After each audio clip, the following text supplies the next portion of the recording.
So ஒரு 3 dimensional force சிஸ்டத்துக்கு volumetric strain எப்படி கண்டுபிடிக்கிறது அப்படின்னு பார்க்க போகிறோம். ஸோ ஒரு பிளாக் எடுத்துக்கிறேன். ஸோ ஒரு பிளாக் வந்து இந்த மாதிரி இருக்குது. ஸோ இந்த பிளாக்கில் வந்து நான் 3 ஆக்சஸ்லேயுமே நான் ஸ்ட்ரெஸ்ஸை க்ரியேட் பண்ண போகிறேன், ஸ்ட்ரெஸ் அப்ளை பண்ண போகிறேன். ஃபார் எக்ஸாம்பிள் இது ஒரு பிளாக்கு. இப்போ இந்த பிளாக்ல இது வந்து எக்ஸ் ஆக்சிஸில் இருக்கிற direction, so equal opposite load apply பண்ணுறோம். ஸோ இது σ1 அப்படின்னு சொல்கிறோம். அதே மாதிரி ஒய் ஆக்சிஸில் இருக்கிறது σ2 அப்படின்ற ஒரு ஸ்ட்ரெஸ்ஸை நான் அப்ளை பண்ண போகிறேன். இசட் ஆக்சிஸில் இருக்கிறது இங்கே σ3 அப்படின்ற ஒரு லோடை நான் அப்ளை பண்ண போகிறேன். ஸோ நமக்கு ஸ்ட்ரெஸ்ஸோட பேசிக்ஸ் என்னென்னு தெரியும். ஸ்ட்ரெஸ் எப்பயுமே நம்ம எப்படி கண்டுபிடிக்க முடியும், ஈக்குலிபிரியம் கண்டிஷனில் இருந்தால் மட்டும்தான் கண்டுபிடிக்க முடியும் அப்படின்னு தெரியும். ஸோ அப்போ இந்த இடத்த பொறுத்த வரைக்கும் இந்த இடத்துல 3 ஆக்சிஸ்லேயுமே எனக்கு ஸ்ட்ரெஸ் இருக்கிறதுனால எனக்கு ஸ்ட்ரெயின் எக்ஸ் ஆக்சிஸ்லேயும் வரும், ஸ்ட்ரெயின் ஒய் ஆக்சிஸ்லேயும் வரும், ஸ்ட்ரெயின் இசட் ஆக்சிஸ்லேயும் வரும். இப்போ எக்ஸ் ஆக்சிஸை பொறுத்த வரைக்கும் எனக்கு என்னென்ன ஸ்ட்ரெயின் இருக்குதுன்னு இப்போ கால்குலேட் பண்ண போகிறோம். அப்போ எக்ஸ் ஆக்சிஸை பொறுத்த வரைக்கும் எனக்கு ஸ்ட்ரெயின் எப்படி இருக்கும் அப்படின்னு பார்த்தீங்கன்னா, நமக்கு தெரியும் ஸ்ட்ரெயின் அப்படின்றது என்ன அப்படின்னா அந்த டைரக்ஷன், அந்த ஆக்சிஸில் ஆக்ட் ஆகிட்டு இருக்கிற லோடு, அந்த stress divided by Young's modulus of that material அப்படின்றது நமக்கு தெரியும். அப்போ இது வந்து σ1 டிவைடட் பை இ அப்படின்றது இந்த எக்ஸ் ஆக்சிஸில் இருக்கிற எனக்கு லீனியர் ஸ்ட்ரெயின், அதாவது லாங்கிடியூடினல் ஸ்ட்ரெயின் அப்படின்னு சொல்கிறோம். இப்போ இந்த எக்ஸ் ஆக்சிஸில் σ1 எனக்கு லாங்கிடியூடினல் ஸ்ட்ரெயின் கிடைக்குது. பட் இந்த σ2 கம்பேர் பண்ணும்போது σ2 லேட்ரல் ஸ்ட்ரெயினும் எனக்கு எக்ஸ் ஆக்சிஸில் தான் வரும். σ3 லேட்ரல் ஸ்ட்ரெயினும் எனக்கு எக்ஸ் ஆக்சிஸில் இருக்குது. அப்போ நம்ம என்ன கவுண்ட் பண்ணணும், ஒரு பர்டிகுலர் ஆக்சிஸில் நம்ம ஸ்ட்ரெயின் கண்டுபிடிக்கும் போது longitudinal strain in that axis, lateral strain of loads, lateral strains of transverse loads of that axis அப்படின்றதையும் சேர்த்து எடுக்கணும். அப்போ σ1 லாங்கிடியூடினல் ஸ்ட்ரெயின் நான் கவுண்ட் பண்ணிக்கிறேன். σ2 வர லேட்ரல் ஸ்ட்ரெயின் எப்படி கால்குலேட் பண்ணுறதுன்னு நமக்கு தெரியும். Lateral strain divided by longitudinal strain அப்படின்றது மியூ அப்படின்னு தெரியும். ஸோ இது lateral strain divided by longitudinal strain. இப்போ லேட்ரல் ஸ்ட்ரெயினை கால்குலேட் பண்ணும்போது என்ன பண்ணுறோம் அப்படின்னு பார்த்தீங்கன்னா, Poisson ratio is always represented by negative symbol. Reason என்னன்னா lateral strain is always perpendicular normal to the longitudinal strain அப்படின்றதுனால. இப்போ lateral strain அப்படின்றது என்ன, minus mu into longitudinal strain அப்படின்னு தெரிஞ்சுக்கணும்.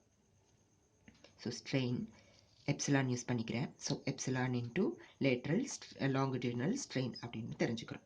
அப்போ இந்த mu minus mu into longitudinal strain அப்படின்றது, இப்போ ஃபார் எக்ஸாம்பிள் இந்த இடத்துல எனக்கு σ2 வர லேட்ரல் ஸ்ட்ரெயின் அப்படின்றது σ2 divided by E, mu into σ2 divided by E. அதே மாதிரி σ3 வரதா இருந்தால் σ3 divided by E.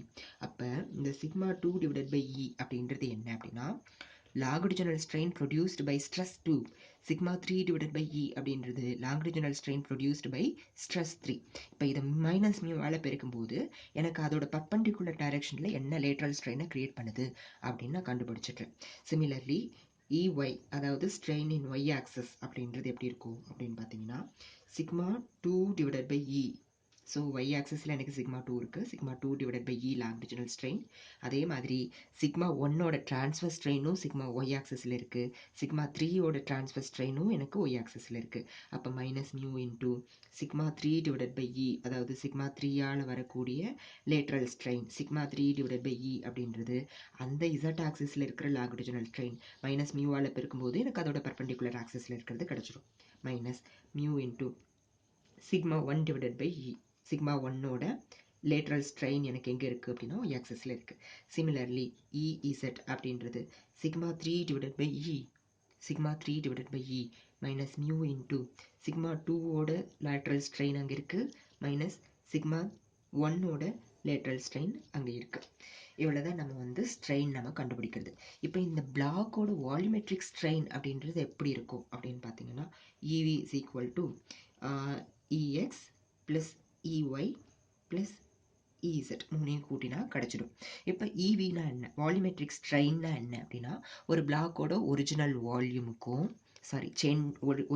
Final volume minus initial volume divided by initial volume, change in length divided by original லென்த்னு சொல்கிறோம் இல்லையா, அது மாதிரி இது change in volume divided by original volume. இதுதான் வால்யூமெட்ரிக் ஸ்ட்ரெயின் அப்படின்னு சொல்கிறோம்.